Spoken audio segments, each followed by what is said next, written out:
The Home Depot has Filtrete Red Micro-Allergen Air Filters for just $10.97. This everyday low price makes your money work harder so your furnace doesn't have to.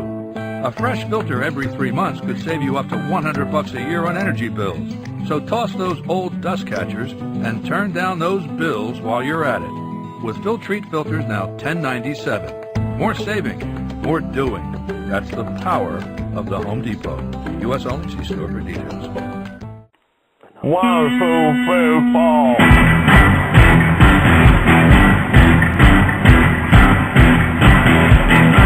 Maybe just for the astro.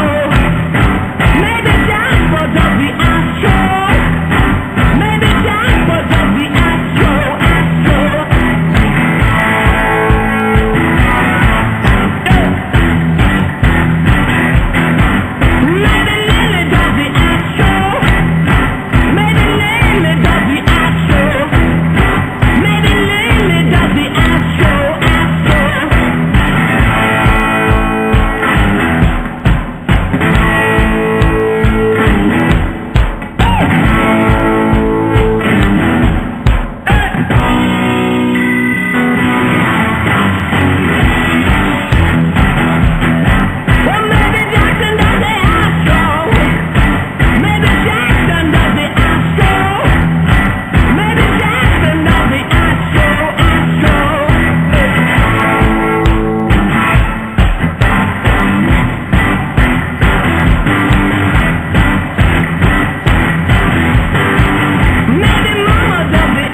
Remember, our call number is 347-326-9741. We are Cauliflower for the Years. I am your host, Brian the Butcher Brown, joined by my partner in crime, Mikey Dolo. What's up, buddy? Let me get my head together. And it looks like our absentee co-host has showed up tonight. What's the special occasion, Franco? What are you doing here tonight? I made him put it in my my contract. I only work every other night. Well, all right. Well, apparently you didn't listen to the show last week because there's a bit of controversy, a little dust up. I wrote up your walking paper, sent you packing. We got a new member. Oh yeah, who's that? Well, you know, he was supposed to call in, so I'm waiting for him to show up. So I guess he's not ready to argue his piece with you. But you'll see. Maybe he'll come in from the side. Lay a steel chair across your head and take your spot. You know what we're going to do, Nick? We're going to do like a Royal Rumble. Every 2 minutes, somebody comes out, just counting down from 10. Well, it'll only be a 6-minute show because we only have 3 listeners. Yeah. Well, you know, hey. I think we're all looking to get out of here early tonight. You know what I mean?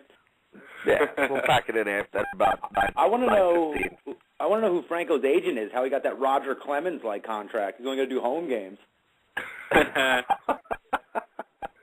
A Hebrew gentleman.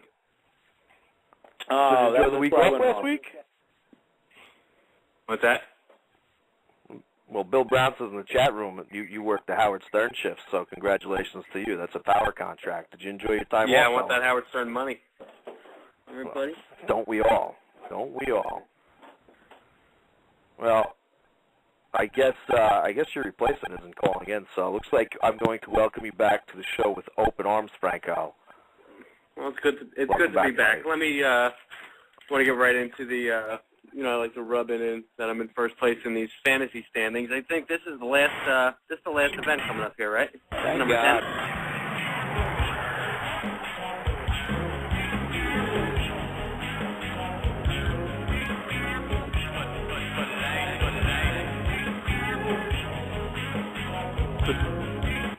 Well, you don't disappoint. A little better late than never. What's up, dude? Yo, what's up? It's the 4th host of the show calling in tonight. Is this Cauliflower of the Ears? Chuck it. Let's try to stretch it out as long as possible. I'm glad you can finally join us. Jesus, man. Yeah, well, I don't have too much to add because I know nothing about fantasy. I know a lot about fantasy football because I'm going to be getting my W after tonight. But I know nothing about fantasy wrestling or whatever you guys talk about on Cauliflower with the Ears. I believe it's fantasy. Go on. So far, Dom's called the show two different things, and neither of them's the name. So I love that he's the Sorry, that's my bad. At least I listen, though. At least I call in and listen. You got to give me some credit for that. Absolutely. Well, at least you're learning something. More attendances than Franco. Nick, when you weren't here last week, obviously, but I had to fill in, and it was god awful. It was atrocious. I added nothing to the show. I had no information for MMA. And I think one of the matches that I talked about was Kimbo Slice beating the shit out of Michael Jackson's dead body. Nice. I'd fancy that one. Unfortunately, the Dom bet $10,000 on Michael Jackson. So Kimbo Slice is actually looking for that money because he actually doubles as a collector for a bookie. Yeah, it was god awful. So what's going on with you boys tonight? You getting ready for your wrestling matches and stuff like that? Your MMA? I guess there's a pay-per-view this Saturday. Yeah, it's an exciting one, except for the fact that the main event fell off of it due to injury. But that's what we got you here for. We're hoping you can break this card down for us because we need Dami from Eatontown to help us out because we don't know shit about MMA. All right, well, I'll hang on for a little bit. I'll let you guys get back to your business, and you can check in every once in a while. Hey, Dami, is it all right if Nick jumps in here now? Because he was going to fill us in on the point totals and stuff that's going on with a fantasy competition. Yeah, I'm sorry. I don't want to step on anyone's toes. Go ahead. No problem. We're at I'm at 151. Dubs, you're at 133. Magic Delicious Dolan's at 111. It's actually pretty set up for a second and third unless something drastic happens here. Jesus, did you walk away from the phone or something? I couldn't hear you. What was that? Can you hear me now? Absolutely not. Try again. Can you hear me? There it is. There okay. we go.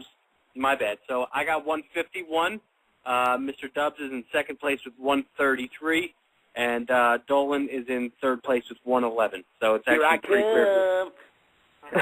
Actually, this 10th event is kind of pointless. It seems like we're going to finish 1, 2, and 3 that way. I just can't wait to start all over again, dude, and just completely shit the bed. Oh, you absolutely will, Dolo. But there's still hope for me, Franco. If I can hit this one perfect and get a couple of the exact finishes, I can leapfrog you, depending on... Yeah. Of course, you're going to have to pick first, obviously, because I might have to switch on the fly. But, that's fine. You know, there is a chance. There is a chance. How many points am I back again? Because I was paying attention. 18. You're back by 18 points, so it's going to be very hard for you to come back. Off, Dubs, so you can get up there numerically. Holy shit! I don't know if I can do it. But I guess we'll get in on it. We'll figure it out. And of course, this Saturday is UFC 137. Last Tuesday it was announced that GSP suffered a knee injury. I hope it wasn't Monday, because if so, we definitely failed at our jobs last week. No, it was because Tuesday. We did not. Was it definitely Tuesday? Yeah, it was Tuesday. I had some self-respect after I realized that. Yeah, I can vouch for that. I actually saw that on the internet. I did see that. All right. Well, thank God, because I know Franco texted me and said GSP out with a knee injury, and I was like, Jesus, I know we fucking weren't really doing what we were supposed to do last night, but we could at least mention that. So I'm glad that it did hit Tuesday. But obviously GSP is out of the main event. He was supposed to be fighting Carlos Condit for the welterweight championship. I think GSP, they said, is possibly going to be making an early 2012 return, so they're going to put it on the back burner, and Condit's going to fight him then. But obviously now this moves BJ Penn versus Nick Diaz to the main event, which, of course, as we know, Nick Diaz was originally supposed to be in the main event until he went completely crazy and wanted to go to press conferences, and he got moved out of the title match and demoted down to fighting BJ Penn, who was supposed to be Carlos Condit's opponent. So if everybody's following at home, Nick Diaz is back at the main event, and Condit still isn't fighting. And obviously, Nick, I want to hear how you think that this fight is going to go. Yeah, that wasn't confusing at all. But no, I know. I know, that's why I was rambling on. I wanted to make sure I threw everybody off my trail, and I wanted to Who's on confuse you, first? so let's get the pick out. I want to pick immediately. Well, yeah, like you said, I think, it was set to really be an awesome event. They had, like you said, originally the two fights, and they switched the opponents around, and then GSP got pulled, but, it's still a pretty good main event. Penn versus Diaz is a real solid fight. Two guys that have been around for a long time, been fighting, in the UFC, both of them since the mid-2000s.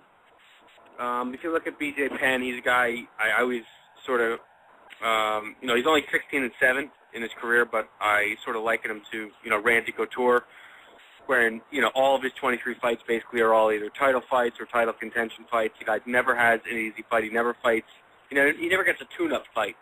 If you look at, the people that BJ Penn has fought in his career, the list is it just goes on and on. Jens Pulver, Matt Serra, Takanori Gomi, Matt Hughes, Lyoto Machida, Renzo Gracie, St. Pierre, Sean Shirk, Kenny Florian, Diego Sanchez, Frankie Edgar, John Fitch. I mean, every fight is just against either a champion or a contender.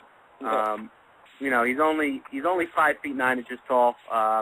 Not real big for 170 pounds. Really doesn't have to cut a whole lot of weight to make 170. Sometimes he even comes in around 165-ish.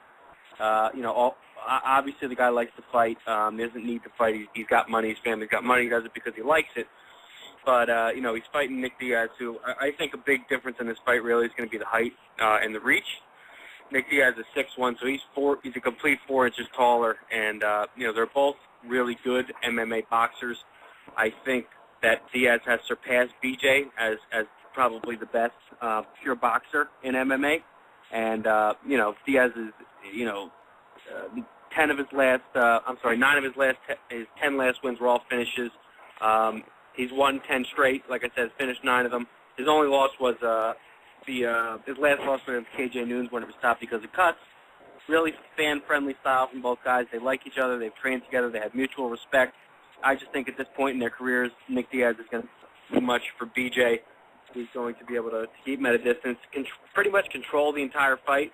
Through the first round, I think he's going to start tagging him in the second round, and I actually think that Nick Diaz wins this fight. Second round, TKO. Ooh. Oh, you son of a bitch. How do you do this to me, buddy? I'm just that good. Oh, my God. You got the same exact pick as me, and I don't know if I'm going to change this answer. Maybe I'll change it around. I got to think about this now. But why would you not change your pick, dude? You're down 18 with 1 card to go, and you got second on line. Because I can't lose. You're just going to go down further if you change it. Man. Do whatever you want. I don't even know where to start now. You pick the first ones. You just pick the fight first. Not letting Nick go well, first. I guess I could do that, but then Nick can just mirror go. me, and then he doesn't lose anyway. So I can't pick first. Good call, Bob. Thank you. Mike, thank you. Are we having chicken tonight or chicken, Mike? Chicken.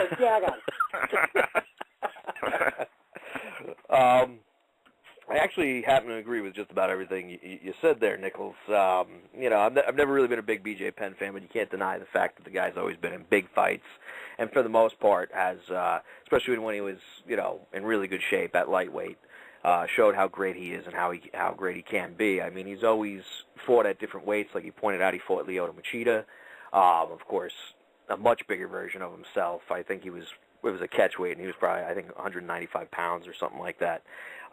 But, of course, when he's in the higher weight classes, he's always shown a problem with cardio. And like you pointed out, I think Nick Diaz has surpassed BJ in all facets of the game. Of course, anything can happen in a fight, we all could be shocked on Saturday. But, I just think Diaz definitely is going to win this fight. So I'm still sticking with Diaz. I'm just trying to think if I want to change how I'm going to go with it. You know what I'm going to do? I'm going to agree with my brother in the chat room and say Nick Diaz, 3rd round sub. He's going to take BJ out with the jiu-jitsu because he's going to beat him at his own game. What do you think, Dolo? Really tough fight to pick. It's definitely going to be an awesome fight, and I don't think we're going to get our typical Nick Diaz as far as kind of the baiting and the taunting. I mean, you never know when you get hit in the face. Things tend to happen to the Diaz brothers. They don't need much provocation, but I know for a fact, we've all heard it 10 times over, how much he respects BJ, and BJ got his start with the Gracie family when he, as an 18-year-old moved from Hawaii to California and was training with the great Bobby Southworth, from season 1 of The Ultimate Fighter and the Gracies. But I just think that at this point in their career, like we've all said, I just think Diaz is going to be too much for him. I think, he's going to use the reach and kind of keep him at bay, and he's got that pawing style, kind of the Stockton slap and things like that. I think it's going to be an awesome fight. I think they're very evenly matched, so I have Diaz going via decision. So I think it can go either way. I just think Diaz is on too much of a roll, and he's definitely a motivated fighter and a kid who loves to fight. So they're both in that kind of mantra. They've never backed down from a fight in their lives. So I think it's going to make for an awesome fight. This card had a chance to rival last month's card. Last month's card was amazing. I think this one still will be really good. But, I mean, to lose, a fight the caliber of GSP kind of is tough. But it's a blessing that this fight was on the card, because I don't know what the UFC would do if this fight wasn't on the card to carry it. So I got Diaz via decision. No, I think that's a pretty good pick. I mean, of course, none of us picked BJ there, and I think it's a smart pick. Like we said, Nick Diaz, I think, is just better all around. He's the younger guy, and, of course, losing that title fight, being demoted down to fight BJ, maybe it's even more motivating factor for him to win. I mean, Cesar Gracie came out and said that he feels that if Diaz finishes Penn, obviously either by KO or submission, he feels he should leapfrog Condon and get back into that title fight. I mean, I think that might be a little ridiculous, but it's obviously good fuel for the headlines. But what do you guys think about that? Do you think if he does that, should Condon get screwed out of that title fight?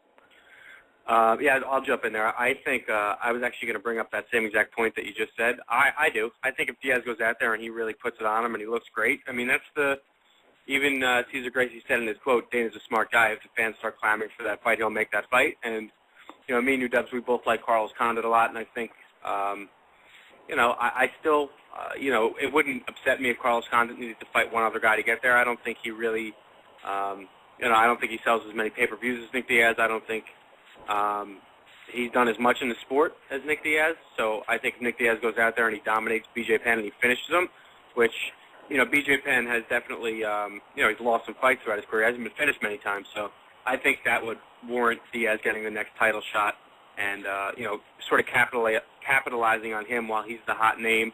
Let Condit go fight Anthony Johnson or Josh Koscheck or Ellenberger and one of these other guys and earn the shot, or if he chooses to sit out. But I think it makes the most sense for the fans, and I think it makes the most sense business-wise that if Diaz does win this fight convincingly, I think you give him the next shot. You and I are loving each other tonight, because I definitely agree with you, too. I mean, it sucks for Condon, but, yeah, it definitely makes the most business sense.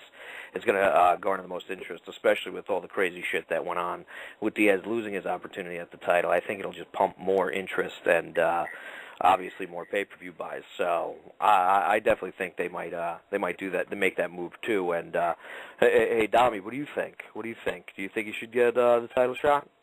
Well, First, we got to shoosh that doggy up in the background. Becky's really letting it go tonight. But I have no idea what you guys were even talking about. I was not even paying attention. I just know that Georges St. Pierre was supposed to be fighting, and then I think Diaz was supposed to fight a guy. So Georges St. Pierre, like it's something he owns. George owns St. Pierre. It's George's. I think that's the 17th rendition of Curious George. George St. Pierre. He brings it to show and tell. I'm going to go with Diaz, rear naked choke. Fourth round, 2 minutes and 35 seconds in. I like it. Fourth round in a 3-round fight. Write it down.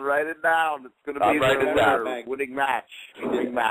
5 points. The last question 5 points posed, for though, D. I don't give a for the damn D-man. what people are talking about. I don't think you can. I don't think you can leapfrog Condit, dude. I wouldn't be completely irate if that happened, but I mean, Condit was set to fight B.J. Penn.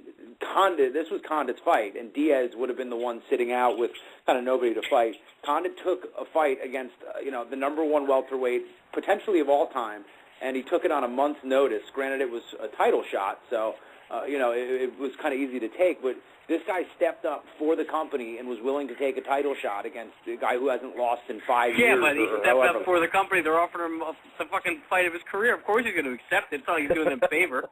Dude, anybody else, he could have just said, you know what, nah, I'm good, and I'm going to fight B.J. Penn, and if I beat him, I'm going to be able to sit back and wait on my title shot. He could lose that. He could have lost that fight and then go back down in a deep division, and he could have sat there for another 2 years before he got a shot, dude. He took a fight against George St. Pierre on 3 weeks' notice. Granted, it's not the hardest thing in the world. It's a title fight. It's a shot at the belt. But he could have been like, fuck that. I worked my ass off to get here. I climbed the ladder, and then I'm going to take a fight so the UFC can make some money, get the balls beaten off me or laid on, and then I'm going to have to wait 3 more years? No way, dude. I mean, I think he stepped up. You can't penalize him for that. It's not his fault that Diaz is an asshole and George hurt his knee. I mean, the guy was going about his business, doing everything he was supposed to do. He was going to fight BJ. He gets a great opportunity. The opportunity falls apart through no fault of his own, and now you're going to F him over and reward a guy who pretty much told the company to go fuck itself by not showing up to press conferences. Everybody 2 months ago or a month ago was ready to, lynch Diaz on this show. All of a sudden, we're looking at leapfrog Condit for a title shot? I don't know. Fair weather. I wasn't looking to lynch him. Definitely not. But, Coach John Winklejohn agrees with your point, Dolo, and he thinks it's actually better for Condit because it gives him more time to prepare and come up with a better game plan. So, obviously, like what you said, I mean, those are valid points, to screw the guy over after stepping up like that. But, obviously, money talks, and, Nick, after hearing Don's analysis, you probably are sweating it out over there knowing that you're definitely teetering on the brink of being cut from this show. I think Nick wants to change his pick to a 4th-round knockout. No comment. Yeah, but just to go back to what Dolan says, I mean that shit happens all the time. Like I understand that it would be unfair, but it doesn't mean that it's not going to happen. If he goes out there and he fucking knocks BJ, if he beats his ass for 4 minutes, knocks him out. Out cold. The crowd's going nuts. They're going to give him that next title shot. They're not going to give him another fight. I don't see that happening. Dude. Yeah, the UFC writes its own rules. I'm not saying it's outside of the realm of possibility. I think there's a good shot it would happen because obviously they're a business and they're all about money. But the question was, should it happen? I don't think it should.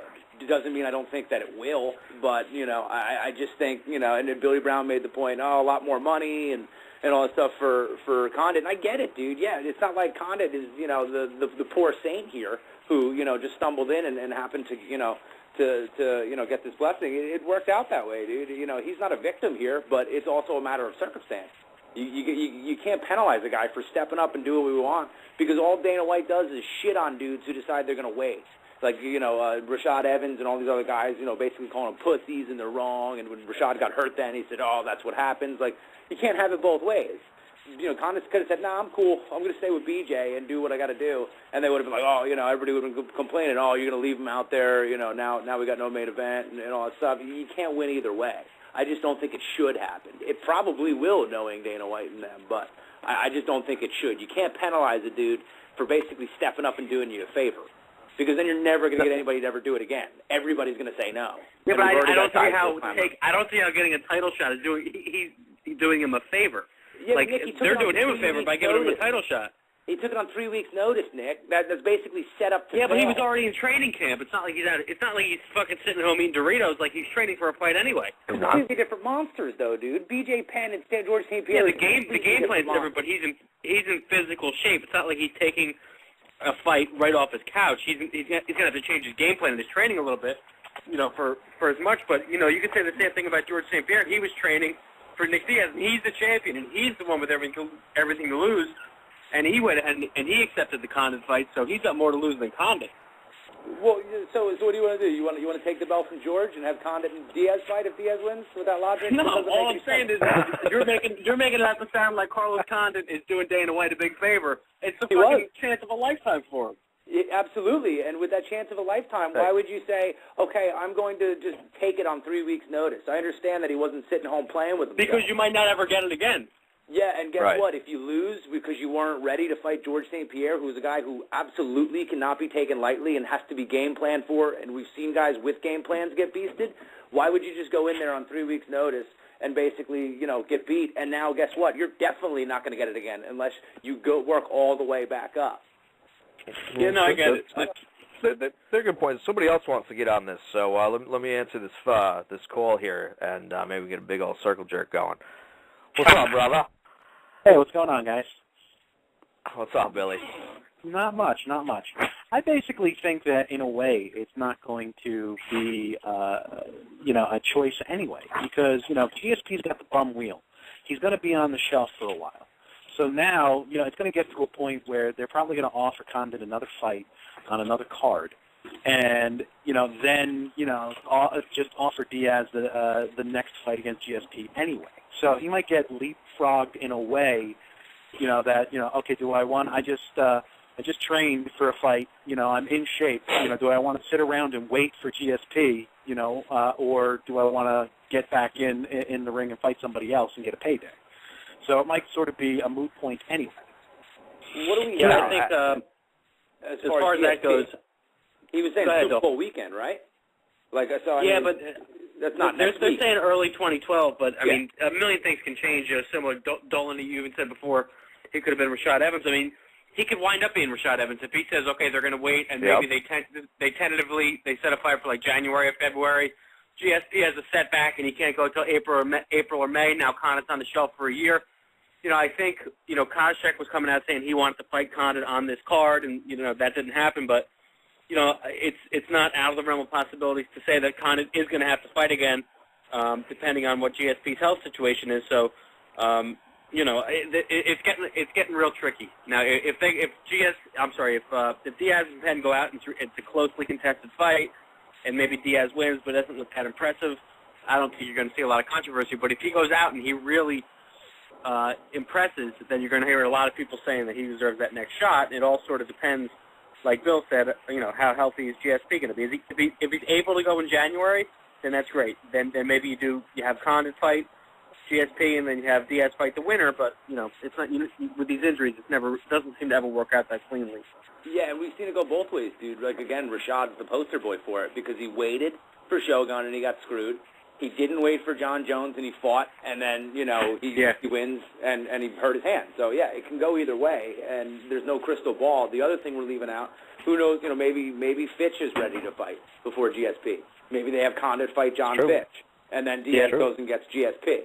I'm not saying that Diaz with a win, and then Condit has to go fight somebody else. Then like Nick Diaz doesn't deserve a shot. This is his shot in reality. So I'm not saying anti-Nick Diaz, and Fitch I think is the X factor who you're going to have to throw in there too. I don't know when he's ready though. I thought he was early 12 as well. So it's going to be interesting, dude. Hey Bill, who do you like in this? Who do you like in this fight, Bill? Diaz? Yeah, I'm taking Diaz. I think. I was saying third round sub. That's actually where the Butcher got his pick from. That's right. So I was going round 2 TKO, but then Nick fucking stepped up to the plate. And I do like that pick. I like the second round TKO. To be honest with you. But I thought it was interesting. I was looking. I always look at the betting lines because I'm always going to be a degenerate gambler, and the lines are all really close. Most of them are even money. The last one I looked at, BJ Penn was even money, and Nick Diaz was plus 135. So in other words, BJ Penn was a slight favorite. Money's going on. He's a slight favorite in some of these fight lines are all really a lot closer. I figured Diaz would be about a 2-1 favorite, but they're like pick'ems, and if they lean either way, a lot of them are leaning towards BJ Penn. So the odds makers actually have BJ Penn as a slight favorite, which I thought was weird. Yeah, that's crazy. I'm surprised to hear that too. I figured Diaz definitely would have been not a heavy favorite, but definitely a favorite. I think there's a lot of people. I think there's still a lot of people who are homers for the UFC, and because Diaz has been in the Strike Force and been so successful in Strike Force, that they're sort of looking at it that way. That maybe if he was over here for the last however many years, maybe he wouldn't be putting dudes away. So I think the guys who are laying the odds are basically playing all of the dupes who are like Strike Force is the B League. So that's So that's definitely that's definitely a good point, and I'm one of the I'm a big Nick Diaz fan, but he's been beating up Scott Smith, Frank Shamrock, KJ News. He's looked very impressive, but he hasn't beaten the top 10 fighter. He's on a 10-fight winning streak, and I don't think maybe Paul Daly when he fought him. None of those guys were top 10. So it's going to be interesting. Frankie Shamrock. I know he was in the end of his career, but he was legit. That was at 185. That was more of, I think, one last payday for Frank Shamrock. I don't think at that point in his career he was a top 10 middleweight. No way. He needed to take that last payment on his braces. You can say, what about somebody who fought Tank Abbott? I'm sure he was top 10 heavyweight at some point in his early days. Absolutely. That's not to say that Diaz couldn't have beaten the best guys. He just didn't fight them. Yeah, that's fair. Right. Well, he couldn't. But what was he? 500 in his previous UFC stint. Diaz has proven he can hang here. Yeah, and he's only. Diaz at this point now, after this long fight for these guys, he's 28 years old. So that first stint in the UFC, he left when he was like 24, 25, and he had already had some big fights. So he's got probably 5 to 8 years left in his prime. He's a relatively he's a young fighter. He's got a lot of experience, but he's got a lot of good fights left in him. Absolutely. Everybody, put the brakes on. Hey, Franco, you like to do some articles every once in a while, right? Now and again, I do. Yes, Bri. Yeah, that Joe Rogan article was amazing, and I don't know. I read it. If everybody knows this. You read it? Nice. It was sweet. I liked it, and I thought it was amazing. And I don't know if everybody knows this, but if you want to check this article out for yourself, there's a little site called the X-Log. Check this out, everyone. A new era has dawned in blogging. Log on to thexlog.com and experience new standards and quality in commentary and analysis. Powered by RotoExperts.com, the Xlog.com brings together the top expert bloggers with all the very best the Internet has to offer. You don't have to search for the most compelling and entertaining posts and writers anymore. They will be at your one central hub for high quality. So join us as a new revolution begins in sports and entertainment. Only at the Xlog.com. Xlog. That's THEXLOG.com. The Xlog.com. Go over there and check out Franco's articles. See, I'm sure you're going to win an award sooner or later for writing one of those, my man. Well, that's the only reason that I'm writing them. Obviously, that little break in the show. Money. That little break in the show is so amazing. It's so refreshing to get that break in the show. But I gotta get going because I already missed 2 calls on the other line while I'm sitting on here.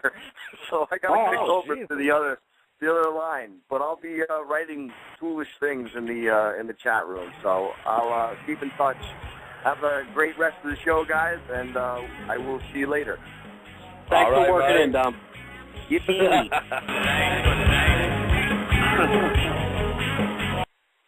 All right. I guess we better move on. We are burning up time on this show. Yeah, you got 4 fights left to pick.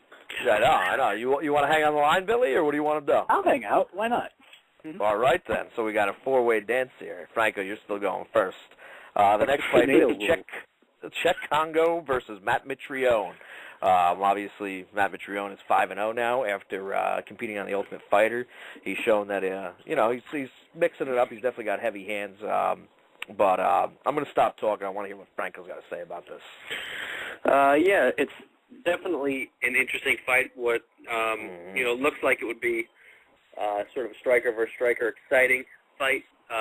Czech Congo, sort of a tough guy to nail down as far as where he stands within the division. Sometimes it looks like he might be able to make a run. Other times he looks terrible. Sometimes he looks somewhat one-dimensional. I'm sorry. He was getting rocked that last fight out against Barry. Obviously landed that big punch and turned that fight around. He's 36 years old. He's 2-1 over his last 5. He does have 10 knockouts in his career, so he can definitely knock people out. You know, 6'4" tall. He's a tall, long heavyweight. Matt Mitrione, obviously, all of his fights have been in the UFC thus far. He's 6'3", so their builds look a little bit different, but they're actually sort of similar in size. Mitrione has those long arms as well. Obviously, trains with Duke Rufus. He has 4 stoppages in his 5 fights. His only fight that went to a decision was actually against Joey Beltran, and you know nobody can finish Joey Beltran, so they can't fault him for that. I think the fight that I looked to when I was picking this fight was actually his fight against Kimbo Slice, and you know Kimbo Slice is no Czech Congo, but I think that Mitrione respected his punching power, and he had a game plan. He obviously kicked the leg and was able to take him to the ground, control him on the ground, and you know take him down and pan him out. Sweep the leg. I really do think.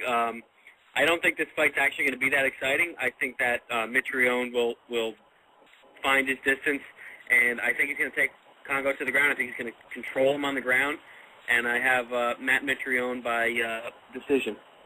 Wow. Ooh. Wow. I don't have that, but I still have Mitrione as the winner. And I'm going to stick with first-round KO myself because obviously Congo's going to want to come out and throw. Mitrione's going to oblige him, and I think Mitrione definitely has more power than Pat Barry. He might not be as polished. Obviously, Pat Barry's the K1 kickboxer, but I think Mitrione is definitely going to hit Congo. And Congo, I mean, as you saw, he was almost knocked out with Pat Barry. I don't think he's going to be able to recover from it. And if he doesn't knock him clean out, he's going to follow him down and obviously finish the job. So I definitely think Mitrione, first-round KO. I have to agree with Dubs. I have a second-round KO for Mitrione, though. At the end of the day, he's proven to be for real. This is certainly a step up in competition, but I think he's ready for it, Mitrione. The reason I don't go first-round KO is because he's actually shown for a guy who really likes to swing for the fences, he actually is controlled, and I think 3 of his 4 knockouts are in the second round. So I feel like history might repeat itself. I think Congo's going to play into, you know, the game plan that Mitrione wants, because it's no secret what either of them want to do. They both want to stand and bang. I think if Czech's smart, he'll work the leg kicks and, you know, kind of his kickboxing background.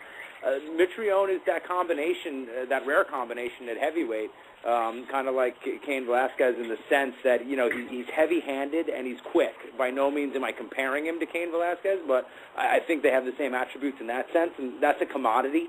Obviously, you know, in any division, let alone in the heavyweight division, where most guys aren't as fast, you know, as those elite-level guys. So I just think he's going to be too much. I think they're going to feel each other out. They're both going to take some big shots in the first, and Mitrione's a guy who likes to mix it up and, you know, doesn't mind getting punched in the head. So I think Congo's certainly going to get his licks in. I think by no means is Mitrione going to walk through him, but I think by the second round, he's going to just kind of be too much for Congo and take him over. So I got Mitrione's second round knockout.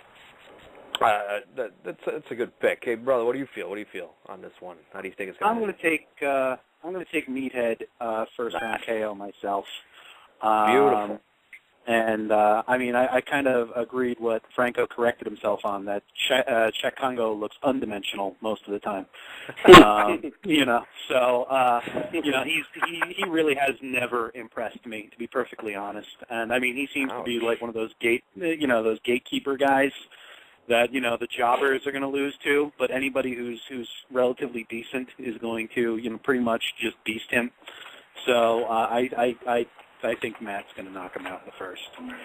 Yeah, I definitely think so. I mean, I wouldn't be shocked if Nick's right, though, because he might play it safe like he did with the Kimbo fight. Next fight pits Mirko Cro Cop versus Roy Big Country, also known as the Sandwich Nelson. Franco, you're up, bud. Yeah, I actually thought this was the toughest fight on the card, toughest card of the fight to pick. Toughest fight on the card to pick. Oh, my God. Get the dicks out of your mouth over there. Dom's got me nervous here. I think I'm losing my job. He's going to bed. Dominic Beantown's in my head. No, so we'll start off with, obviously, Cro Cop needs a win here. Hasn't looked very good in the UFC. In 9 UFC fights, he's 4-5. One of those wins was actually he poked the dude in the eye and he went down and he got a TKO. So he probably, if that doesn't happen, he's probably 3-6 in the UFC. He had come out, I think it was last week, there was an interview with MMAfighting.com saying the old Crow Cop was going to be back, and he hasn't lived up to his name in the UFC, and he's going to be really embarrassed if he comes out and doesn't perform. Trying to sell the fight, really. I'm not sure if he believes it or not, but he has lost 2 straight fights. He's 37 years old. I mean, obviously, I think a loss, and he's probably going to retire. Roy Nelson, another guy sort of at a crossroads. He had that last fight with Frank Mir where he looked terrible.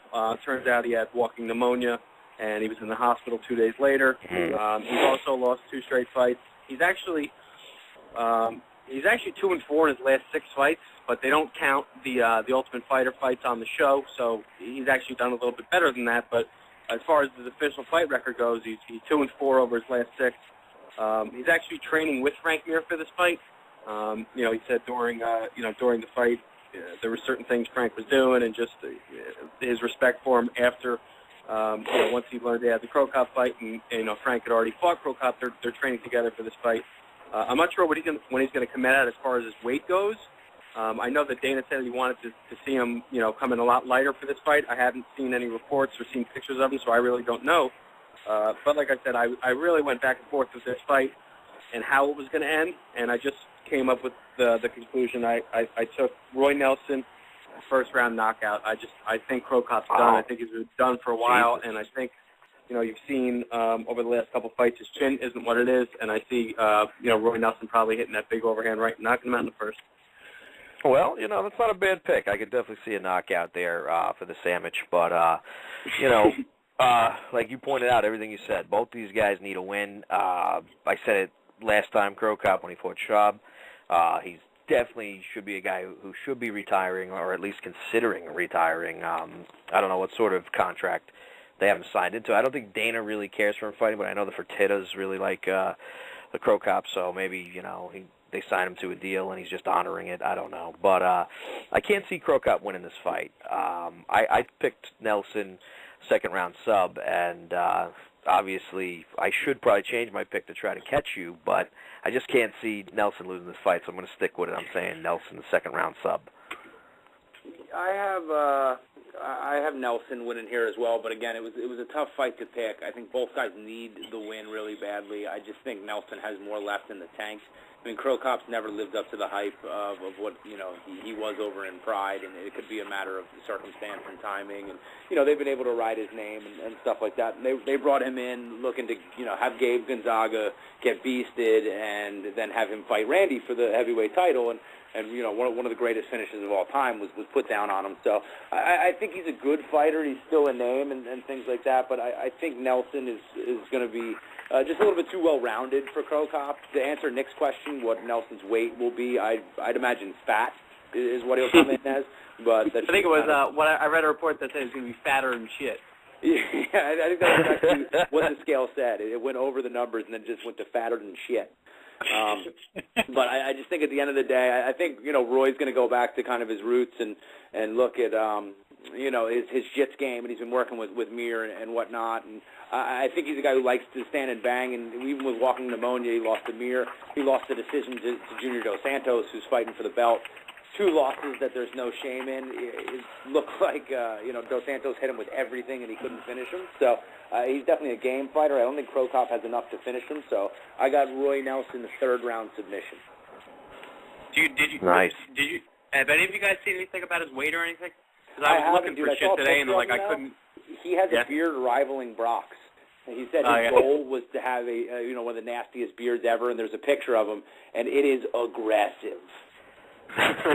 Like, seriously, dude, it's a good, maybe like 2 inches off his face all the way around. It's pretty awesome. It looks like he could just literally take it off like a chin strap. Nice. What about you, brother? I'm actually going to take Dolan's pick, too. I'm going to go with 3rd-round sub. Roy's got a hell of a chin. I don't think Crow Cop has anything that can put him out. Roy doesn't seem like he can be put out. So I'm going to go with 3rd-round sub if he doesn't have a fat attack prior to that. Yeah, definitely. I mean, he's probably cutting down from probably 275 to hit that 265 mark. So he's definitely going to be heavy-handed. He's definitely going to be able to control Crow Cup on the ground. And heavily breasted, I would imagine. Oh, very heavily breasted. Sweet titties, sweet titties. He's well-rounded and round as well. So. And round as well, yeah, exactly. Moving on to the next fight on the card. Pretty sure it is, since obviously everything got shaken up. So hopefully I'm right. If I'm not, oh well. Scott Jorgensen versus Jeff Curran. Franco? Yeah, this is it's on the main card. I'll go. Both guys are tough guys. 135 pounds. Scott Jorgensen's 12-4.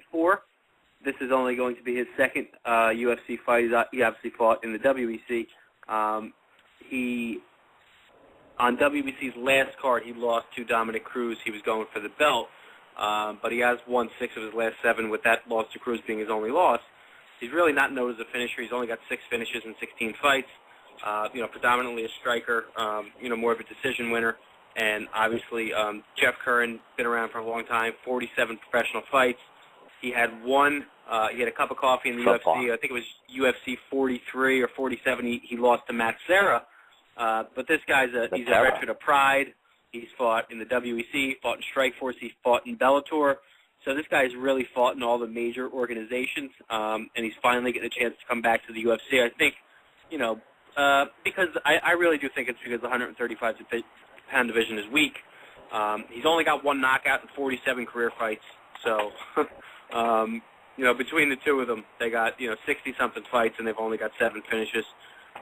He did go on a stint in WEC where he lost to Uriah Faber, Mike Brown, and Joseph Benavidez in 3 straight fights. So it seems like when he got to that next level of competition, he couldn't hang. I think both guys, are solid fighters. Like I said, neither of them are finishers. I think Jorgensen, he's a little younger. He's got more left to do in the sport. So I'm going to take Scott Jorgensen, unanimous decision. Well, I think that's a fantastic pick. I was going to pick the Vitiligo kid myself, but, I got to try to make up ground somewhere, and even though looking over Mr. Curran or Curran, however you want to say, I don't know, career, I wasn't impressed at all. So, but he does have a cool nickname. It is the Big Frog. So, you know what? Just because I had a nickname, I'll switch my pick up and say Jeff Big Frog Curran by submission round 3. And that's it. I guess, desperate times call for desperate measures. I should be that desperate, but I'm not. But I understand. Well, you can't win. You can't even eclipse me. So you just, that's just what pick I mean. what you it doesn't even matter exactly. But exactly. I understand where you're coming from. Jorgensen, like we said, he's won 6 of his last 7, with his only loss coming to Dominic Cruz in a WEC title fight. Looked pretty good in his last fight in the UFC, his first fight, and he obviously got a great wrestling base. He was a 3-time Pac-10 wrestling champion. Uber aggressive, so fun to watch in that sense, and he's obviously got the conditioning to back it up. Curran's been around the block. There's no 2 ways about it, and obviously his submission game is his strength, being a BJJ black belt, and as was reiterated, 19 of his 35 wins were via the sub. So, he's been around. He's fought some good guys. He's been in Pride. He's been in the IFL. He's won 4 of his last 5, which is probably why we're seeing him kind of back here to see what he can do with Jorgensen. But I just don't think he has it. I think he's proven that, to speak to Nick's point, when he gets to that next level, it's just too much for him. No shame in that, but I don't think this is his coming out party by any means. So I got Jorgensen via decision, though. I think by no means is it a walk in the park. So. I just want to go on record and say I agree with you guys 100%. I'm just picking, just in case lightning strikes and I can gain any ground on Franco. Billy, you got any feelings on this fight? I got Spotty with a decision as well. So Spotty Scott Jorgensen, very good. Yeah, I like Spotty. it. I like it. Scott the Spot. All right. What's up? I said Scott the Spot. Scott the Spot. Yes, exactly. That guy was going to fucking kill us. Last fight is Hatsu Hayoki versus George, I forget his nickname, Franco. I'm interested in what you have to say here, bud. Well, once again, we got another, Japanese phenom coming over. A lot of hype behind Hayoki. He is he's tall for 145 pounds. He's 5'11", which is good because Rupe's 6'1". Hayoki's 24-4-2, 12 submissions. He's only 28 years old. This is his first fight in America. He's 12-1-1 since November 2007. He's won 4 straight fights, but he's fighting over in Japan. In Sendoko and Shutu, so he's been winning, but it depends on who he's fighting. Really, you look at a guy like George Roop, who's won 2 of his last 3, and in his career, all of his fights being in America, he fought George Soteropoulos, Eddie Wineland, Leonard Garcia. He's fought the Korean Zombie, Mark Hominick, Josh Crispy. So he's fought top 10 guys throughout his career. Hayoki never has. I've just seen too many of these Japanese guys come over with these great records and all this hype behind them, and especially their first fight or their first couple fights, they freeze under the pressure. It's a different game in America, and I think Hayoki's probably the more talented fighter, but I've seen it happen too many times, so I'm going with George Roop, unanimous decision. Well, I think that's a fantastic pick. I'm not going to lie. I did actually pick a Hayoki in this fight, so it's actually easier for me. I wouldn't be shocked to see Roop pull it off because of everything you just stated, but one of these guys who are highly touted from Japan has to pan out eventually, correct? So I'm going to hang my hat on Mr. Hatsu. And, he's vacating the featherweight belt from Sengoku. He's coming over. Obviously, they have high hopes because, as we see, the featherweight division really isn't all that stacked, so they don't have a lot of guys who are going to be lining up and real contenders to Jose Aldo. So I know they're hoping he wins on Saturday. And, of course, they want him to win impressively. And I think this is finally going to be the guy to deliver. I got him beating George Roop via first-round submission. I tend to agree with Dubs as far as I think this is the first guy to come over from the Pacific Rim and actually have some success here in the UFC. I think it's the classic matchup where we have a grappler or submission specialist against a striker.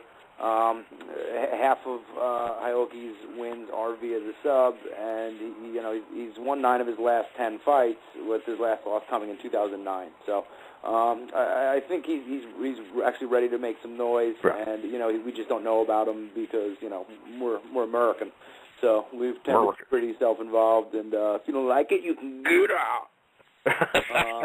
But yeah, no, I mean, Karan is certainly good. I mean, he's beaten. I'm sorry, Roop is very good. He's beaten Jeff Cran, who's on the card, and he beat Mark Hominick twice, who lost, to Jose Aldo, and probably is down to 2 heads as opposed to 3 after that fight. But I think Hayoki's, going to come in. I think he's going to kind of impose his will and kind of let Roop throw his strikes and kind of weather the storm. And I think by the second round, he'll kind of wear him down. And instead of the pound him out, he'll probably sub him out. I'm going to tap him out. You're going first round, Mike? What round do you have it, Bill? I got it in the second. You got it in the second round? Second round, all right. All right. I don't know why I'm writing your picks down because you don't matter anymore. Exactly. But, and I don't mean that to be mean, but, it's true. And how well are you going to be able to read, crayon written on a napkin when it comes to Saturday night? Obviously everything we stated, they got high hopes for the guy, and like you said, his last loss was in 2009, but it was also a split decision. So if you take that out of the equation, he could very well be on a a 10-fight winning streak. So of course, you can't you got to deal with how the judges come out if you let it go to the cards. But brother, you got any feelings on this fight? I'm just going to go with the guy I don't know, just for shits and giggles. I'm going to go with our Japanese friend. I'm going to go with the sub, and let's just say I'll go round 2 myself. Absolutely, I think it's a smart. Just because Roop doesn't do anything for me. Right. Yeah. Exactly. And you know what? I failed to mention to you guys that he is nicknamed Hayoki is nicknamed the Iron Boom. So. And also Shudo no Ko, which means child of Shudo, but it's not as cool as Iron Boom. Well, the Iron Boom. Now I feel better about it. Yeah. WWE's going to have some trademark infringement there with Air Boom, Kofi Kingston, and Evan Bourne. I think they might not. The tag champs. You just blew the whistle because you're the only one who actually knew that. we got a line crosser. They're the current tag champs. What are you talking about? We hit the whistle whistleblower. I'd keep that one to myself, you effing creep. You're 28 years old. You're fucking 29. They defended successfully last night of Vengeance. I mean, nuts. Wow. I missed that. What happened? I don't know. I read it on the internet. Oh, I'm sure you did. I didn't order it or anything. Dude, I'm going to wait out your cable pathetic. bill next month. We're going to see it as a line item. I was just, yeah. That's a write-off. yeah, exactly. A write-off for the show. I need to know all competitive. I need to get a competitive edge. Did you guys see what got announced today? Pro wrestler. I don't know if it was really announced, but something came out today. Dave Bautista is going to take a break from MMA because his movie career is going too well. I didn't realize he had started his MMA career. Cesar Gracie was asked that in an interview because I guess he's his handler, and he said, "Well, I guess Pro Elite, wanted him, and he turned it down because he's just got too many commitments at present as far as his movie career. I'm just hoping we can get something together with like him, Rampage, Van Damme, maybe the next Untouchables or whatever the hell, the Indefensibles or the ass fuckers, whatever. How much would they be charging for that ticket? What was that? Yeah. How much would they be charging for that ticket? Because I'd be willing to pay like fucking $50 to see that movie. No, I think they actually give you $10 if you show up. That's even better. That's it. Hey, speaking of roided up professional wrestlers, Bobby Lashley got a fight coming up in Shark Fights. They just announced the dude he was supposed to fight got hurt, and Big Tim Hayes. So we got Tim Hayes versus Bobby Lashley from the heavyweight show. Yes. That's who he was supposed to fight. He's injured. Wait, he's supposed to fight Titties, right? Yeah, he's supposed to fight Titties. Now scoot over. Big Titties. Yeah, he's supposed to fight Titties, and now Tim Hayes coming in. Right. Well, I'm gonna trump you on your news because then Shark Fights came right out and said nothing's official. So looks like you're a loser on the news line, my friend. Hey, Bri, why does your phone sound like you're doing Morse code in the background? Yeah. What's that? Have you gotten throat cancer since the beginning of the show, and are you talking out of a box right now? He's got some code. Why? What happened? You sound like you're doing Morse code, man. It's still like a robot. No, really? Yeah. I can't hear it. All right, well, yeah, no, it's not a big deal, man. It's only when you talk, so it shouldn't be an issue. I saw an article today as well that Frank Mir came out and said that he anticipates Brock beating down Overeem and said he actually thinks he's going to beat him quite easily.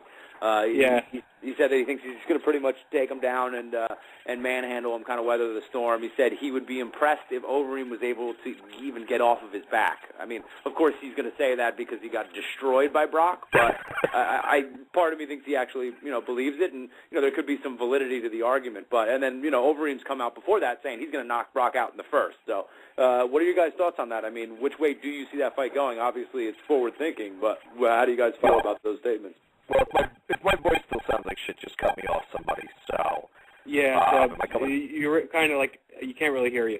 Yeah. Okay. So just what do we got? Like a couple, 2 or 3 minutes left? Yeah. 3 minutes. Yeah, just hang tight because you're really you're inaudible. Really? As far as that the Overeem, of course Mir's going to say that. I think Mir wants another shot at Lesnar. And that Lesnar-Overeem fight's really interesting because they're obviously both strong. I think Lesnar's probably, his strength is more, applicable as far as wrestling and leverage, whereas, Overeem just looks like he lifted a lot of weights. He looks, even Chael Sonnen came out and said he looks like he's molded from clay. But, even in that Fabricio Verdum fight, I didn't really see him overpowering Fabricio Verdum. I saw that was an awkward fight. I think Verdum, if he had stayed on his feet with him, I think that Verdum was winning the exchanges on the feet before he was trying to pull guard on him so many times. I really wasn't impressed by Overeem during that performance. I think if Lesnar can avoid a big knee on his way in, if he gets a hold of him and if he gets him on the ground, I think Lesnar probably, if he doesn't finish him in the first round, he's going to wear his ass out and finish him in the second round. But, I see it going the same way. But like I said, one big strike from Overeem, and Lesnar can be doing his silhouettes across the cage like he was against Kane. Yeah, we've all seen that. I'm going to jump back in because you guys can't keep me down. Do I sound better now? Yeah, that's better. Much better. Yeah, see? I think you guys are lying to me. No, Brian, you sound good. I know, I'm kidding. Go on, Michael. No, I was just saying. I think it's definitely going to play out that way. We've all seen that Brock doesn't like to get hit in the face, but he doesn't respond too well to it. He weathered the storm in the Carwin fight, but that's been up for debate for some time. Whether or not that should have been stopped anyway. But I just think, he's going to come in like a bull. He needs to obviously watch the big knee, and I just see him kind of manhandling Overeem when it comes to the ground. You never know. I mean, stranger things have happened. I don't know what kind of ground game Overeem has. I don't think much, but he was able at least to negate some of the submission attempts of Verdum, so he's not a complete novice on the ground, but I don't think Brock's going for too many submissions anyway. I think he's just going to pretty much try to lay on him and manhandle him, and Brock's shown that if he's able to do what he wants, he's near unbeatable, so I think if he's able to kind of, weather any kind of onslaught that Verdum, that Overeem has, I don't see how he doesn't just take him down and pretty much, smack him around a little bit on the ground. So that's how I anticipate it going. I absolutely hope that's the way it goes, because I would hate to see Brock lose to him since I'm not an Overeem fan, but, the show is winding down, so I want to leave everybody with these thoughts. Kenny Florian came out with an announcement and said he vows to continue fighting, but he will be back in 6 months to the lightweight division. Let that soak in, everybody. We'll get to that next week. I want to tell everybody to make sure they check out Roto Experts, check out the xlog.com, check out Nick Frank at Nick Frank, RotoX, Twitter, correct, Franco? Yep. My Twitter is Cauliflower for 4-year. I won't respond to you, but you can hit me up. And I want to thank Tom for calling in, and Billy, thanks for doing the show with us. We all did a great job. We've all earned a cumsicle for tonight, and we're Cauliflower for the years, and we're tapping out.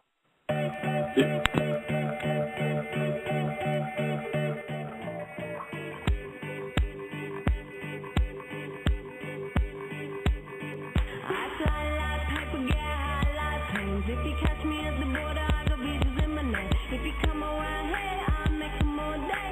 I get one down in a second if you wait. I fly like paper, get high like planes. If you catch me at the border, I got visas in my name. If you come around here, I'll make them all day. I get one down in a second if you wait. Sometimes I think sitting on trains. Every step I get to, I'm clocking that game.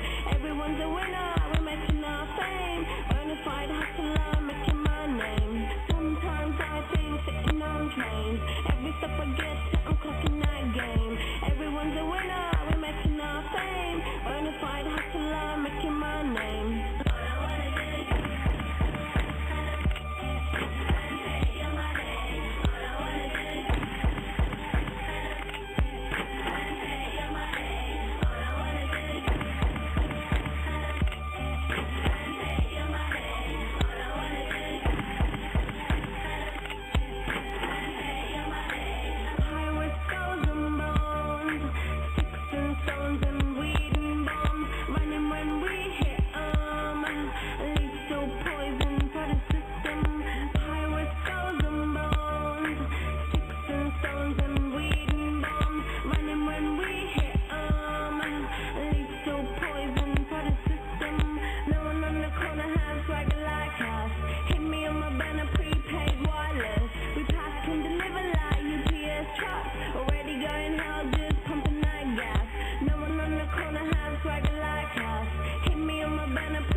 Democracy. Yeah, I got more records than the KGB. So, no funny business. You already are.